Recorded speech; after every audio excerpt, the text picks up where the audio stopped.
Welcome to our podcast. We'll be talking about the economic and political history of the automobiles in the US.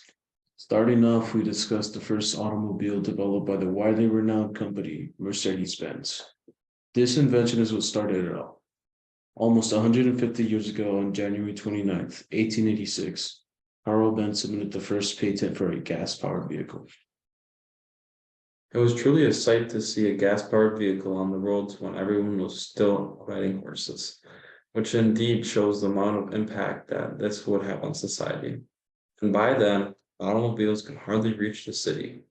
A long-distance journey would be from Mannheim to Prophesine, and nowadays it's just a normal road trip.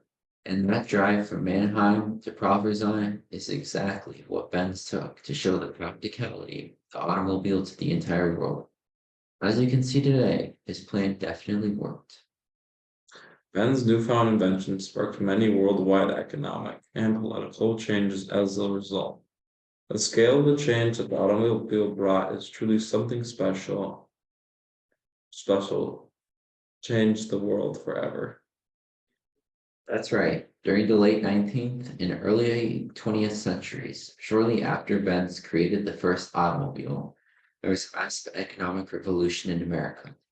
Even politics and relations between the other countries had changed. With a new desire for the implementation of mass motorization in developing countries, transnational trade had begun to advance. Speaking of mass motorization, I have a source that connects to this development. Mass Motorization in Mass Transit by David W. Jones. How does this source connect? It really shows the dependability of automobiles in America. The side effects of the popularization of automobiles are analyzed here. They show interesting results. Well, it even shows from my personal experience here at SJU. We need to take the link to get to our classes at CSB, and there are no other ways to get there. That's true. It's obvious that most people in America rely on motor vehicles to get to most places. It must be such a huge benefit for having such a great system. And those benefits are said to be a key factor in the economic boom of the 19th century, Jones argues. So, what evidence can be provided to show the evolution of mass transit and economic rise are connected to each other? Well, Jones uses the economic data of G7, a group of advanced industrial nations. This data shows a rise in automobile development from when the development of cars increased. Whoa. So the trends of GDP per capita, GNP, and GPD in other countries can prove the positive effects of mass motorization. So many job and educational opportunities wouldn't exist without mass motorization because our networks would be closed off to such a small area around us. We couldn't even get to school without a car.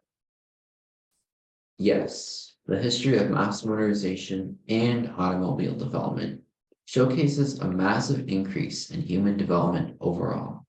This is just an example primarily used by Jones.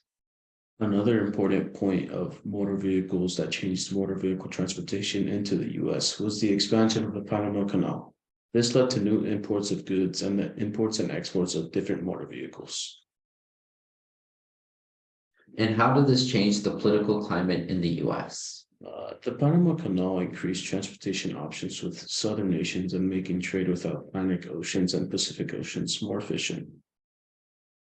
But why was the construction of the Panama Canal necessary for the motor vehicle industry? The U.S. made it possible to trade with more countries and made more options available by increasing the number of different cars that could be imported to the U.S. And that gave new ideas to the U.S. and the U.S. motor industry manufacturers because of the drop in sales of cars in the U.S. Why were there drops in sales for cars in the US all the time? There were drops in sales because two of the three major car companies filed for bankruptcy, which were Chrysler and GM, which is the acronym for General Motors. So the Panama Canal expansion helped develop different sorts of ideas to manufacturers in the US and also made it available to different countries to import and export motor vehicles during the crisis. Yes, it helped a lot with the US's economy problem with car companies at the time. All right. That's a discussion. Thanks for stopping by. Thanks. Thanks.